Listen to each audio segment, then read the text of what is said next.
So if you listen to me, you know I prefer depth over width. I know it sounds a little strange. My guest thinks he's on a sex podcast. It's not a sex. What I mean by that is I prefer. I'm talking about conversations, right? Deeper instead of longer. But tonight, I have a feeling. If you're listening, you don't see what's happening here, but Brian and I are sitting on the floor in front of a fire. We have a cup of mint and chip ice cream. Yes. Which cheers. And we also have a little bit of bourbon for a nightcap. Cheers. And so I have a feeling this episode may be longer than usual. All right, where to start with my friend Brian Reeves.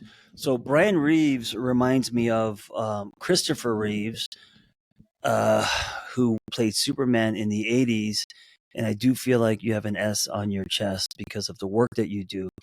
Brian is a friend, and we run a bi-weekly men's group out of my garage together. And he's a new friend, so I'm getting to know him more and more. New to Los Angeles, he's a men's coach, he's an author, he's a speaker, and he's done, I would say, over a decade worth of men's work. Yeah, at least. And also has an amazing story. So I like threading who you are into the episode instead of front loading it. And so maybe a question I could start with is what got you into men's work? Well, first off, I just want to honor this moment, dude. We are living our best life right now. We are living our best life. Good, Let's talk about the whole day. Okay, the whole day. We're dinner. Yeah, we're up in the mountains, east of LA. We had a nice dinner. Oh, we had a workout. We had a really good workout. We had a private gym. Yep. It's just been easy. I know you love nature. I do. What's your relationship to nature? It's my church. It's my church. It's where I experience the transcendent God, at least more readily. It's more easily accessible to me there. And so, yeah, man, I mean, I use this word a lot when I talk about men, trustable. And there's a lot to unpack there, but I just want to say trustable male friendship is so underrated. Is so, like, just, John, we're sitting here in front of this fire, just having a cozy moment with our ice cream and our bourbon and, man, this moment is so sweet. It's so beautiful. And, yeah, man. So thank you for inviting me up here, man. This is a treat. Yeah, of course. We're also sharing a mic, which is a little bit difficult, but also kind of cool and intimate. It's almost like a talking stick. What I love about sharing a mic is it forces people to not talk over each other. It gives us cadence, and so I love that we're sharing this mic. I want to point out that what he just said is rare in that two dudes. This can be Brokeback Mountain, right? Two dudes up in the mountains eating ice cream, and he's saying it's a beautiful moment. And listen, I like there's no weirdness in that. And I wonder if it's because we are both men who are in our early 50s, or we have gone somewhere and come back. I don't know if there's a maturity that's required to accept that kind of language. I know that if this was happening right now and I was in my 20s, I would have called you Nate. I would have gotten weird. I would have gotten uncomfortable. I would have said, fuck this, what are we doing? And then, or I would have dick jokes and just been, but I actually appreciate the honesty, the vulnerability, and also just acknowledging the space, man. And yeah, thank you for being here. Yeah. Well, that's a really good segue into the question you asked me about how did I get started in men's work. So my background, I was in a fraternity in college. I was a president of my fraternity. I was in the Air Force for 10 years. I was a captain in the Air Force when I separated at 26. Like, I was around men a lot. I played sports all through high school. Like, I was no stranger to men.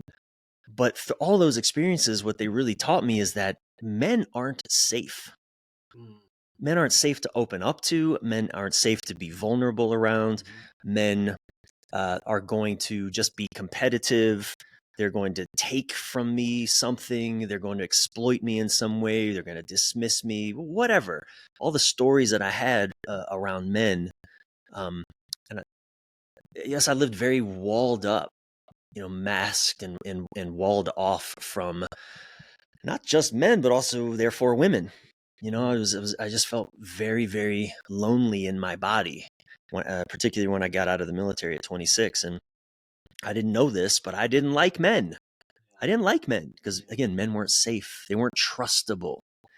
And again, 25 years ago, I wouldn't even have known what I meant by that. Right. I wouldn't even know what makes a trustable man. But so, fast forward, let's see, maybe 10, 12-ish years. One relationship after another is just a disaster. And I mean intimate relationship. My intimate relationships with women, and dude, I'm very educated. I even have a master's degree in human relations. And yet my relationships with human women were always a disaster. They just endlessly, and I always had great intentions, and the outcomes were always just awful. And so, it was my late 30s. It was actually here where we are in Idlewild in these mountains where I was sharing this story with you earlier because we drove by the bookstore where I found a book. I'd rented a cabin here 15 years ago. I came up here. I was getting out of a really just another painful demise of a relationship. And I thought, I need to heal my relationship to feminine energy. And that was true. But so I went looking for a book to help me do that. And I went to this bookstore and someone came up with this book, the woman that was working behind the counter. She pointed out a few books. I was like, no, that's not it. And then she gave me this book, Women Who Run with the Wolves. And like all the hairs on my arm stood up. That's the book. And I read that book. And while I was in this cabin, just down the street from where we are right now, man, like again, this 15-year kind of closed circle moment is really blowing my mind. Oh man, it's really profound. And, but one of the big revelations from reading that book was, yes, I needed to heal my relationship to feminine energy, but I also and especially needed to heal my relationship to masculine energy. That blew my mind. I had no idea that was even at play. I'm a dude. I'm a man. I'm a military guy. I played sports. I know how to wrestle. I know how to fuck around I know how to push back. I know how to whatever. But man, I was so disoriented around just being a man myself. And it makes sense. If I don't trust other men, well, I'm a man. How can I trust myself as a man when I can't trust men at all? I want to put a bookmark there and even go further back.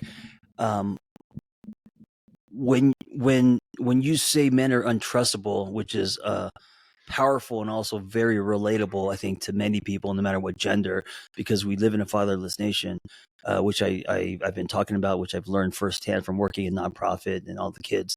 The common thread being dad was never home. What was the beginning of you experiencing not trusting men? And I kind of want to start at you at 4 years old. Yeah. So my dad left when I was 4. And that was the first imprint. First imprint in many ways. And my dad was kind of the life of the party at my home. Like he really brought me out. He played with me. He was a really good dad to a toddler. Do you remember that? I do. You remember your dad being that way to you even before 4? I do. Wow. Yeah, he played with me. So yeah, I do. I have those memories, and not a lot of them, but a few of them. And again, he was, my mom's wonderful, but my dad was the heart of our house in a way. And one night he left, and it's one of those nights that's imprinted on me. Likewise, one of the strongest and most enduring memories I have of the night he left. And oh man, the overwhelming sadness, right? Not knowing why he was leaving, but just knowing that he was leaving. And I think, over the subsequent years, what happened for me, and I only can see this obviously in retrospect. I have no idea what's unfolding. Did he leave and he was gone, or did he leave and then you would see him once in a while? What was that process for you as a 4-year-old now growing up? And I'm also, so interested in this because I'm a dad, and my daughter is in her, she's four plus, but I'm trying to imagine what her experience would be if tomorrow I was gone. So what's fascinating about this is that, yes, my dad was still a presence in my life. I would see him occasionally. I don't think I saw him for 2 years after he left. And then he came back into the picture and I would see him, every couple weeks. And then that gave way to every couple months. And then I might spend a month in the summer with him as a teenager. So, and I would talk with him on the phone fairly regularly. But so he loomed large in my imagination. And I got touch points with him occasionally. And what was fascinating to me that I only discovered in probably my when I really got to spend time with him in my 20s is that I had turned him into a fantasy. I had turned him into a superhero of sorts, right? I didn't get to see the human man that he was because I just wasn't around him much. I never saw him angry. I never saw him have a frustrating day. I never saw him just be a guy. And when I really met him as a man myself in my early 20s, oh boy, it was a rude awakening. It was a shock. I did not like the man that I was meeting. And I don't know, to some degree, I think every son has to go through that differentiation from father, the rejection of his dad so that he can craft his own identity. And also dad no longer being a poster, dad being kind of a flawed, dad having shortcomings. So like you said, you fantasized about this bigger than life, and what you remember as a 4-year-old, he almost felt like a god, and then he was gone. And then, of course, sprinkled throughout your life, and then your 20s, you're now seeing the human side of your dad. You're now seeing all parts of him, and it kind of popped the fantasy. Seemed like, also, dude, eat your ice cream. I'll hold the mic. Thanks, man. Oh, it's so good. It's my favorite. Mint chocolate chip. Oh man. Talking about dads and eating ice cream. This is crazy. Well, it's not crazy. It's just I think it's rare. It's so right. There's everything right about this moment. What? And I also at this time, by the way, I grew up with a stepfather. So I had another male elder, if you will, or older, who entered the picture when I was 10 years old. I have a great relationship with him today. But it was challenging through my teen years. And I give him so much credit. I love this man. I give him so much credit for being present when my birth father wasn't, and not trying to be my dad to take over, but he did the best he could. But he was going through, he was wrestling with some demons at that time that, I don't want to talk about, just in honor of his privacy. But he was wrestling with some stuff that also deeply impacted me. And so, an interesting thing that, again, I can only see in retrospect, I grew up with two kind of models of man. On one hand, you had the weak, impotent, pushover kind of man. Never got angry, never stood up for himself, really. Yeah, that's what they call like the nice guy. Nice guy, the beta male. Sure. So that had that model. And then on the other side, I had the raging tyrant, just scary, monster in the home kind of thing. And I was paralyzed between those two models of manhood. I didn't know this. It's like neither one of those were men that I wanted to emulate, but I didn't have any better models of manhood to emulate. I mean, I had just what culture was giving me, which was like the playboy, James Bond, athletic, dominant athlete, or charming politician, Bill Clinton, the womanizing, but charming. Again, none of these models of manhood really appealed to me. And so I spent so much time paralyzed around being a man, doing my best, not liking men, not trusting men, but being around men and all the while, I am a man. This is a mess, trying to do relationships with women from that place. No wonder it was just one disaster after another. What was the rebirth moment? What was the as they say, the rock bottom? What was the end of an act break and then the beginning of a new one? I'm going to predict it had to do with a woman. A lot of times it does. My death and rebirth was the ending of a marriage. So obviously that was relationship related. What was it for you?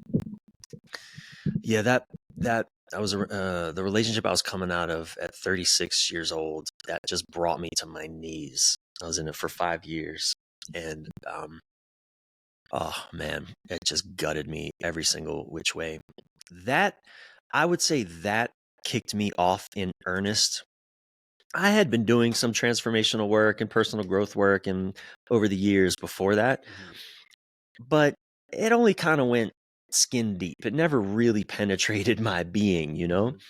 And I think late 30s, for a lot of men, late 30s, early 40s tends to be a really pivotal time for a lot of men. A pivotal moment. It's like what I call the limits of our adolescence. We begin to run headfirst into them. The limitations of our adolescent not taking responsibility for the impact of our actions on people. We hit a wall, and I hit that wall in my late 30s. So it was a relationship, but here's the thing: I was still doing personal growth work with a lot of women in the room. A lot of workshops, and nothing wrong with that. It's great. But I would go to workshops or go to trainings, and, there'd be 20 guys and 80 women. And that part of me that didn't really like men loved that. Right. That was great. Great odds. And that's fine. And I did a lot of good work in those places, but it wasn't until I went to my first men's retreat. And I think I was probably 39. 50, almost 51. So it was like 11 years ago. I went to my first men's retreat where there were only men in the room. And what happened over the course of, 48 hours, it wasn't even a long retreat, 48 hours. That was the first time that I touched my anger at men and while surrounded by men. So like in a safe, this word trustable, like men, it's like as if men had to help me bring it out, but they also had to be the ones that could hold it. Right. Because women can't really hold in the same way that kind of anger. Well, we're also, depending on the women, but we're threatening to women. We can be an unsafe space to women. 100%. That might be part of the reason why they can't hold that, or based on their story, what their relationships have been with men. Yeah, and I don't, I think it's great that men work with women. I'm not suggesting men shouldn't work with women. I've done some of the most amazing, personal growth work of my life with women. But there's something irreplaceable about working with men. And one of the things, I was actually a guy that I'm working with just the other day, we were exploring. He shared that he really wanted his ex-girlfriend to admit she was wrong about something. So I pressed him. I asked him, well, why? Yeah. Why do you, what do you get from her saying she was wrong about something? Dude, it's a classic answer. He said, if she would admit she's wrong, then it would mean I'm a good man. This is what we men often do. We turn to women to validate us. Sure. And that is not a sustainable or helpful place to get validation from. Not that other men is the place. Right. But it's interesting because that also changes the relationship dynamic. And even though on the outside it seems like you are being quote unquote a man, what you're actually doing is you're kind of becoming a boy in that moment, because you're like mothering her, turning her into mommy. Needing something from her, you being okay with without the apology. That would make you more safe and more of a man, and also more contained and more solid, as opposed to you saying, okay, if you say you're sorry, then that means something to me, and that's something that I want. That's something you should do. Then it's whether that's announced or not. Then that energy makes him more now cross over to the boy territory than a man territory. 100%. The neediness, right? The mouth to nipple. 100%. And women, they don't want to be the ones that have to validate us. Yeah. They don't want that. They want us to come pre-validated. Yeah. Right? Pre-validated. They don't want to pay the hefty fucking when you leave the thing, the hefty toll. That ticket should be stamped. And again, you know, in men's initiation rites of passage through traditional cultures where those are a thing, we don't have those. We don't have rites of passage in our culture. Not intentional ones. We have a lot of pseudo rites of passage, you know, like the fraternity hazing. Yeah. You know, jumping someone into a gang. Yeah. You know, it's basically boys initiating boys into just a deeper expression of boyhood. So, but in men's initiations, you have the elders, men who have been initiated already, are taking boys there. In some cultures, they even enact like a ritual enactment of stealing the boy from the mother, taking him out from underneath the mother's care and protection. So that now he's joining the men. There is something primal and eternal and essential about a boy joining the elder men in his community. Do you think that's missing today with this generation? I've always felt like I feel like we're the last generation that had a built-in rite of passage. Even for you, I mean, we had many. For you, the military would be one, right? The crossing any kind of relationship where you're cut at the knees. As long as you are looking at that and growing from it, not numbing yourself by jumping into something else, there is some kind of hero's journey and a rite of passage. Men's work is actually a rite of passage, and I feel like with the new generation, I don't know what it is, and I could be wrong, but I feel like with the boys coming up, becoming older, turning into men, there's no rite of passage for them. I mean, what? I mean, I shouldn't say that's a generalization, but like I don't know what the rite of passage is for American boys today. Well, I would actually make the case that we haven't really had rites of passage for generations in the West, in our culture. Again, we've had these pseudo rites of passage. Like take, for example, military boot camp. It is a rite of passage, no doubt. You know, they shave your hair. It's like a fraternity thing. It's like a fraternity thing. It's like being hazed. I mean, you're being screamed at, basically being bullied into your identity stripped from you. I mean, and again, not that those things have no place in an initiation rite of passage, but what happens is in a lot of the rites of passage that we do in our culture, because again, there's no, you know, we are an elder starved culture. You know, one of the men that I've studied, Bill Plotkin, who writes a lot about the human development and what he calls egocentric culture, which is the culture that we are overwhelmingly, you know, that we live in, egocentric versus ecocentric. Says there aren't a lot of true elders because there aren't a lot of true adults. Right? I mean, we have a lot of olders, not a lot of elders. Ooh, and what's missing? Wisdom, right? Wisdom. And look, our culture, we worship youth. You know, I'm not blaming older people that they're not more wise. It's the culture that produces. Well, you know, with it's interesting. Just you know, being Asian in the Asian American culture, elders are like Yodas. We like we don't. That's why we don't throw our grandparents into retirement homes. We live with them and we bow to them and we see them as like these like wisdom trees. In America, you get old and you're forgotten very fast. Yeah, it is a tragedy, but again, our culture encourages it. You know, we're a throwaway culture. Something gets old, you just throw it away, replace it. You know, put it out. Put the old people out to pasture. You know, send them down to Florida to the villages, give them a golf cart, send them. You know, go have a good time. And so,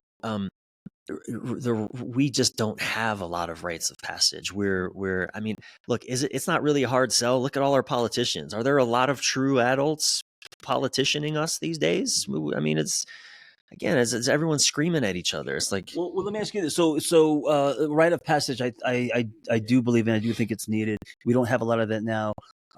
Can we create that for ourselves? So how would, because we can't really change I mean, I guess we could change culture collectively, but um, what would you tell men who want to cross the Great Divide if they haven't gone through any kind of rite of passage? Yeah, it's a great question. I think, men so in my work, I work with guys that are typically mid 30s to well into their 60s even. Mm-hmm. And overwhelmingly, these are men that on some level are still wrestling with the things that we've been talking about. Like I had a man, I don't know, 5 or 6 years ago, oil worker, oil guy. He had an oil business, entrepreneur, very successful. He's 65 years old, Texas oil man, like the man's man. Had been married for 40 plus years, had grandchildren, all the things. And he said something to me I'll never forget.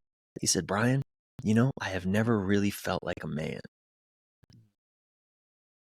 That's the epidemic right there. Men that don't really feel like men, and so try on all these not weird, but all of these sort of, let's just say, shallow masculine ideals of manhood, right? And so I think it's important to, first off, what I would suggest, whatever age that you're at, like get clued into men's work. Start researching, what does that even mean? What does that look like? I mean, there's, the thing with the internet age, look, I'm 50. When I was in my late 30s, I was already coaching. I was already doing this work. And man, I had so much to learn. I was such an idiot. I'm still an idiot, let's be honest. But at that age, one of the things, John, that I have that has become personally so important to me even still is working with older men. I guess that's really what I'm getting at. Because in the internet age, you have a lot of people that are really good at marketing. Yeah. A lot of the 30-somethings that are good at marketing and offering men's work. And I don't mean to be critical or detract. Good, keep going. But like, I have a mentor and a therapist who's a 74-year-old man. He was an author. His name's John Lee. He's incredible. He was friends with Robert Bly. He did work with Robert Bly. Oh my God, man! I need that elder in my life. This elder man. And so I think that's something, something that I would, I suppose, I don't know, just encourage you to look out for is, where are the elder men, not just olders, but men that again, we'll come back to that word trustable, right? What does it mean to be trustable? I'm curious, John, when I even say that, like, what comes up for you? Yeah, well, first I want to say I think elder men are actually kind of rare. I do see older men, but they're not necessarily wise. So to find an elder man, and it feels like you have many, those are gems. Those are gems. Trustable. When I think about the word trustable, I think about. So here's what's interesting about that word. Trust is one thing, but trustable is different in that a man who's trustable means you have ability and capacity. If you're trustable, it means you have the ability to create a space to be trusted. Trust is earned. It means you have, it means like you're at a place in your life where you're capable to hold a safe space or someone's heart. Trustable to me means also ownership, that you're able to own. I don't know if you can be trustable if you're always defensive, right? So, that's kind of what I imagine when you say trustable. Yeah, that's great. I think, well, first on the elder thing, I don't have a lot of elders, man. I've got a couple, especially when it comes to men. Yeah. I mean, men that I had, like, that I'm in regular contact with, I got one. I got other elders that I can reach out to, in a time of need, but I really got one, man. And that's my therapist, and my mentor, John Lee. I was hoping he would say John Kim, but he said John Lee. Your one last name. Hey, Lee and Kim are also very, very close. Talking about, yeah. Wait, Lee as an American Lee or an Asian Lee? Oh, okay. He's Alabama. Okay. White as it gets. Okay, got it. Yeah. And I will say this though about elder. Elder doesn't necessarily just mean someone who's by years older than you. Oh, it's wisdom. It really is. Yeah, It really is a wisdom. wisdom. It's a presence. It's this word again, trustable. You know, for me, a man, and I'll often test. I'll often test men when I first come into contact. I haven't really done that with you because you feel really trustable to me pretty quickly. You know, you felt really trustable to me, and what that means to me is trustable is like, okay, I'm human, man. I can be messy. I can make mistakes. I can, I don't get it perfect all the time, man. I make mistakes, hell, all the time, any of the time. If I can bring my messiness into the room, and I don't mean I don't mean my disrespect. I don't mean if I can be a dick to you and you'll be okay with it. That's not trustable. But if I can, I don't know, if I can just be human, if I can just be who I am, and know that you won't judge me, or even if you do judge me, you'll get over it. You won't lead with that. You know, you'll know that that's about you, not me. You know, that we can get into conflict and know that conflict will actually bring us closer, Right. not break us down. When I come to you with a success, you won't put it down. You'll celebrate my success. Right? That is trustable to me. Right? Also, if I need to vent about my wife, or if I have a relationship issue, you won't give me the kind of advice that most men get, which is, man, women are crazy. Fuck that bitch. You get a new one. Or don't be a pussy, whatever. That kind of stuff. You know, you don't just have my back, you have my wife's back. Like that to me is a trustable man. You have my life's back, not just my little ego whims and indulgences. My life's back. That's really powerful because it means I believe in you and your story, not just how you are showing up right now. Exactly. Yeah. Like you're rooting for me at a higher level, and it's not a competition. Yeah. That's the thing. So many men, we get into the same room, we don't trust each other because, again, we're going to get competitive. You know, status is a big thing for men. And I understand it. It's on a very primal level. A man with higher status has more reproductive opportunities. That's just how it works on a primal level. And so it's like cooked into our genetic code that I need to be one up over the guy next to me. Right? This is also why it's powerful to do work in a room where there are no women present. Because the moment a woman enters the room, they're posturing. Status becomes a thing. At least for some of the men, right? So doing work with other men without women in the room present, that goes, I mean, it can still show up, but it's different. It's a whole different thing. And we can, again, with trustable men, we can challenge each other, but in ways that are not disrespectful or dismissive. We can challenge each other in the ways we need to be. We can be called forth into our greatness, rather than like boot camp in the military. It didn't really call me into a greatness. It fucking ground me into a nothingness that then the military pasted a uniform onto and gave me a mission. It had nothing to do with my own authentic being in the world. It had everything to do with how the government wanted to use me as a tool. And so, yeah. What's interesting is the kind of term that comes to my mind, which we've all heard before, but now I'm kind of living it as truth. I've become a believer, and that is that men sharpen other men.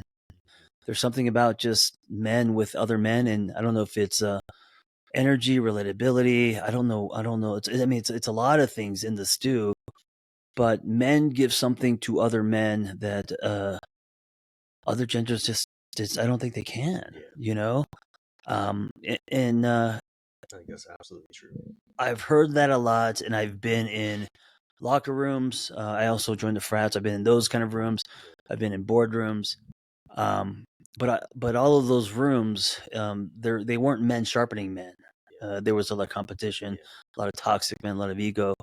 But once the space is safe and vulnerable, kind of what we try to do, and then when you put men in that space, there's just an organic stirring, a sharpening, a calling out, a healthy confrontation. It's weird, man. It's chemistry, it's biology, it's a lot of things that I just don't think other spaces hold. That's really powerful. There's this. I was exploring this today with a group of men that I meet with regularly. This word fierceness. Fierceness. A lot of men get caught in this bipolar trap of either, and we hear this from maybe the people, the woman or whoever we're partnered with in intimacy, or from other guys, or just from culture, that either I'm a dick, I'm aggressive, I'm that sort of alpha male dick, and that's the choice I have. I can be that guy, or that guy takes all the power, or I can give up all my power and be a weak, passive push. It's the same thing that, like I told you, I grew up with my my father's situation. It's like those are the choices. Like a lot of men, we get caught in that trap. Either I'm a dick or I'm a, for lack of a better word, pussy, right? Pushover or asshole. And we get that, especially in our intimate relationships. If you're in an intimate relationship with a woman, I think for a lot of men, that trap is especially pertinent, because the nice guy doesn't want to bowl over his woman. He wants to make space for her, make her feel safe, be a safe presence for her, do all the right things, etc. And even the nice guy, when that stops working, though, he can slam over into the tyrant asshole that all of a sudden now explodes and blows up, etc. What we men have to learn is fierceness. And that's different from aggression. It's different. It's like, it's in a way, it's a beautiful merging of both the nice guy and the tyrant. Yeah. Right? It's like, it's a paradox of sorts. It's such a delicious place for men to inhabit. And this is, you were saying, men sharpen men. There's another saying that iron sharpens iron. And in men's work, and when men get in the room and do good work like this with each other, there is a fierceness that gets to emerge. And what that looks like, we go home to our families, I was just talking again at a session with some men today, and there was a man who was really waking up. He had gotten this feedback from his girlfriend. I don't think they have a child, but he has a child. Anyway, his girlfriend said, "You never say no to us, to me or your daughter. You never say no." She was saying that not in a complimentary way. Not in a complimentary way. And I asked him, I said, did a part of you take that as a point of pride? Right. Like, does that mean you're a good man? And he said, and this was months ago that he'd gotten this feedback. It reminds me of when couples come and they say, we never fight. Right. And it's like, well, are you saying that's a good thing? Right. Yeah. Exactly.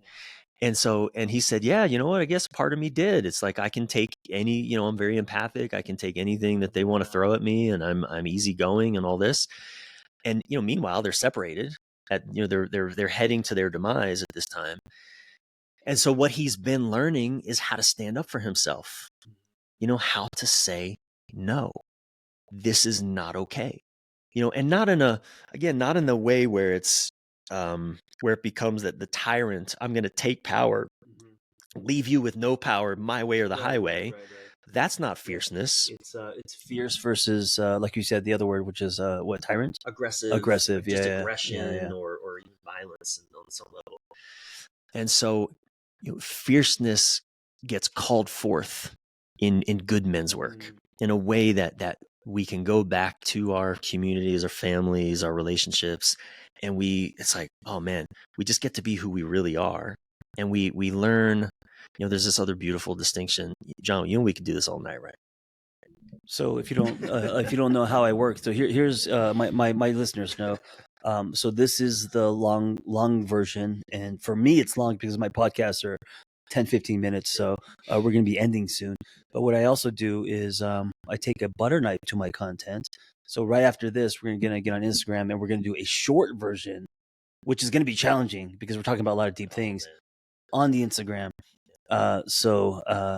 Yes, so this is going to come to an end, but it's not. Yeah, man. Oh, this is, again, I'm 50, you're what, 51? 51. We're men of a certain age. And gosh, man, I definitely